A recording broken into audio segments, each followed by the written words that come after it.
I want to share with you a story that just illustrates the power of our God. I was in a country, I was staying with a pastor, very, very simple pastor, and he said to me, "Oh, this evening I've got a friend coming round that I went to school with at 8 o'clock. I'd just like you to meet her." So at 8 o'clock, this lady walked in, very unprepossessing, but she was just a friend as far as I knew. And God spoke to me and said, "This is the word to the lady.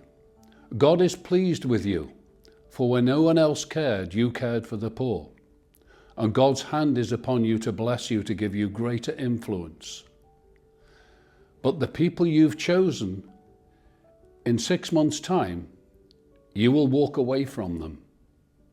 But God's hand is on you and will give you power in the committee rooms."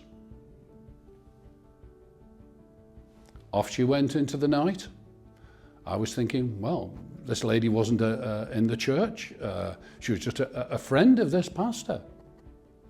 2 days later, I'm in a rural church.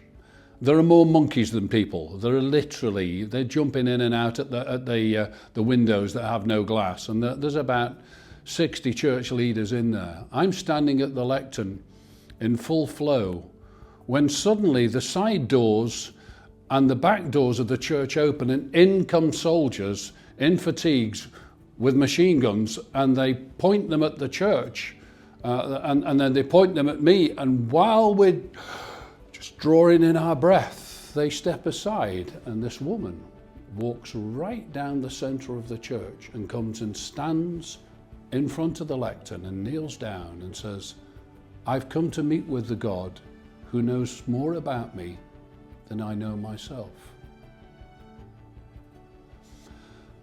I raise her up and pass her on to other pastors and wives, and they share the gospel with her, and she gives her life to the Lord.